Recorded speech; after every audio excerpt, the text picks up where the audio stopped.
was a much longer reading than we usually hear, though we do usually on Palm Sunday and Good Friday hear a long selection of reading. But I think that part of the reason that we had a longer reading today is that because I won't be here next Sunday, the National Cathedral is, there's two different tracks this time of year that you can use for the Old Testament. And I believe that they're using a different track. And so I wanted us to hear kind of the conclusion of this story, to the end of Genesis. And so because I think that it's really important for us to hear these stories anew as adults. You know, that I think that many of us are familiar with these stories as children. If you went to Sunday school growing up, then you heard these stories with those ears, which is very good, right? I mean, Jesus says for us to basically, he says to have the ears of a child, right? To have the eyes of a child, the wonderment when we hear these stories of a child. But I also think that with experience and wisdom comes a new perspective on these stories. And so today we heard the story of Joseph, the son of Israel, formerly known as Jacob, and Joseph's brothers, and of how they take that coat of many colors, which I don't know about you, but always makes me think of Dolly Parton. And her song, The Coat of Many Colors, is in many ways a new interpretation of this old story, where she sees herself in Joseph, which is something that I think in particular the Jesuits, who very much as their practices that come from their founder, very much invite you to step into the story and imagine yourself as one of the people in the story. And so she sort of does that in that song, doesn't she? The Coat of Many Colors. And of where she says in there of people the children at school making fun of her. Very much similar to Joseph's brothers, who are mocking him for being so favored. They're jealous. And in some ways, I think not in some ways, I think actually there's a defense to be made of them. I mean, remember, Jacob, Israel, has children by 4 different women, all living on the same land, not necessarily under the same tent, but their tents are next to each other. Their homes are next to each other. And this could not have always been easy, and especially could not have been easy given the fact that Jacob always favored Rachel above all of those women. And then Rachel dies, giving birth to Benjamin, Joseph's full brother. And so this must have led to a great deal of grief for Jacob, that the woman he loved the most had now died before the other 3 women. And so you can see how if you descended from the other 3 women, you couldn't take out your anger on your dad. Not to bring in a little modern psychology, but I think that we can in this story. You only have to take, maybe a psychology 101 to piece this one together. And they're angry. And so they take their anger out on his son of his favorite wife and his favorite son. We skipped over some parts. We would have been reading for more like 30 minutes had we read everything from these, I think there were about 7 chapters that we covered, right? And so, or 8, actually. And so we skipped over a couple of things. A couple of things that we skipped over. One is that Joseph is sold into slavery into Egypt and is purchased eventually by Potiphar. Potiphar is a captain in Pharaoh's guard, and Joseph is said to be very handsome, and Potiphar's wife wants to have an affair with Joseph, and Joseph, being an honorable man, refuses her. And she eventually then sets him up so that it looks like he has made the pass on her, as opposed to her making the passes on him. That leads to him going into jail. And the way that he gets out of jail is that word gets around about his ability to interpret dreams. And so Pharaoh is beset by these dreams, and Joseph is then brought up to interpret those dreams. And that's how Joseph winds up in Pharaoh's household and interprets this dream that Pharaoh had that eventually comes to fruition, which is that there's years of plenty, of great abundance, and then there's a great famine that strikes the land. So this should be a story that in some ways that we can dive into, right? I mean, we're not dealing with a famine in the great land, but we're dealing with something that's affecting the whole world, right? With this pandemic and the disruptions that it's causing, in the same way that this famine caused great disruption. And like many great disruptions, and especially famines, it leads to the movement of people. But Egypt, the story goes, thanks to Joseph's management, Pharaoh has put him in charge, puts away more grain than he could even count, and plans for the years of famine. There's an Aesop's fable in there, isn't there? You know, and there's a story for us there too. I mean, I think that we definitely, kind of as a culture, don't really plan for the bad times. We seem to always think that, as that song, I guess, from the 20s, you know, Happy Days Are Here Again, that it's all going to be sunshine and rainbows. And in fact, these things happen. Pandemics happen. Hurricanes happen. Famines happen. There's a disruption. And in fact, if you read history, usually every 10, maybe 15 years, there are these great disruptions, whether they're regional disruptions or worldwide disruptions. There's these disruptions. And Joseph, in listening to these dreams, and we talked about God speaking to us in dreams, in listening to these dreams, takes a conservative approach. There must have been some folks who said, why, he could be selling off all this grain that he's chalking up in the storehouses. It's going to go bad. We're going to lose money. And yet he stores up.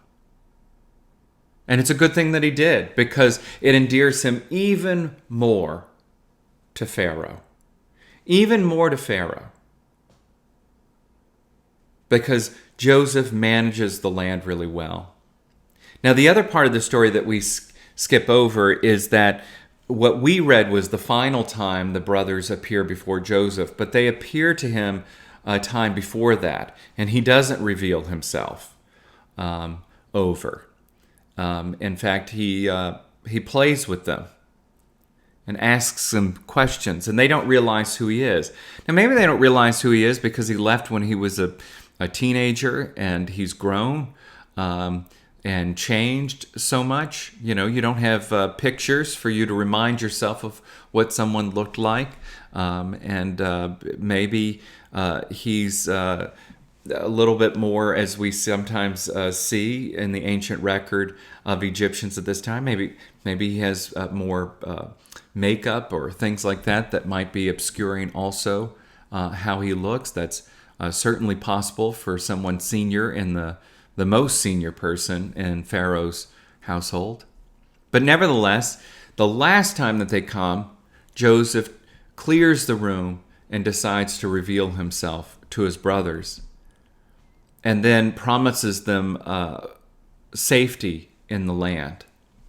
And in fact, that will be true for a very long time. Now, when we come back together in 2 weeks, we're going to pick up with Moses. And so we're going to hear how this story ends in Egypt. But this is the beginning of it. What I think is interesting in this story, that kind of is fundamental throughout it, is God's grace. You know, Joseph is always kind of painted as the perfect child, but I don't know about you, but favored children don't always grow up to be perfect children, perfect teenagers, right? A lot of times they're spoiled, and they can be, obnoxious to other people around them. Let's be honest, spoiled children, it doesn't fare well for them, or at least it doesn't fare well for those around them. And so I think it's safe to speculate that also maybe his brothers had a little reason to be angry, not just because it's directed at Jacob, but also directed at Joseph. So Joseph, though, goes through these ups and downs. He's favored in Potiphar's house, and then he's not. And then he finds himself on top of Pharaoh. What's clear is all we know about these brothers is that they have let their brother be captured and sold off into slavery. And they don't do anything to stop it. And in fact, they lie to their father and lead him to believe that Joseph was attacked by a wild animal. So they don't deserve what they receive. They receive, instead of dying in poverty, dying in famine, which most certainly probably would have been their fate, they and their families are taken care of. And not just by Joseph, but really Joseph is in that position because of these dreams that God has given him.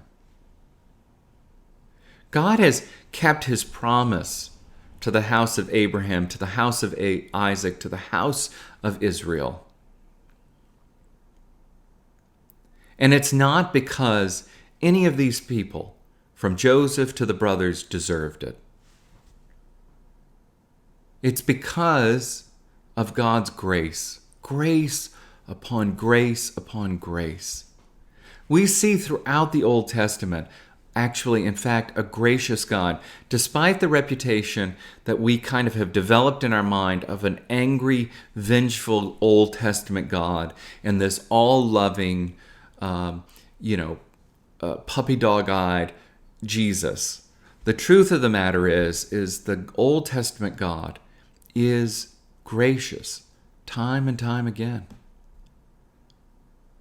And that's what I hope that you and I get from this story. That is what I hope that we carry into the world. As St. Paul so beautifully quoted, it's not his own words, it's something he quotes. How beautiful are the feet of those who bring good news. Good news. The good news of Jesus Christ, the good news of God. That God is gracious to us, despite our knuckleheadedness, despite things that we've done that we don't deserve God's graciousness. I mean, if I think back in my own life, there are certainly things that I have done, maybe even known some of them, others in hindsight that I did, that I realized later that I'd participated in or actively done, that should not have translated into grace, but then I can look at my life and this grace is laid before me. My life is full of grace. And I think if you look at your own life, it is full of grace. That God has offered things, has protected you in ways, has given you things, good gifts in your life that you didn't necessarily always deserve. I don't say that to bring you down, to beat up on you. But I do say that because I think sometimes, in particular in this country, we can get a little bit too hung up on what we've done as an individual. I've done all this and so I deserve it. Well, that's probably not always true.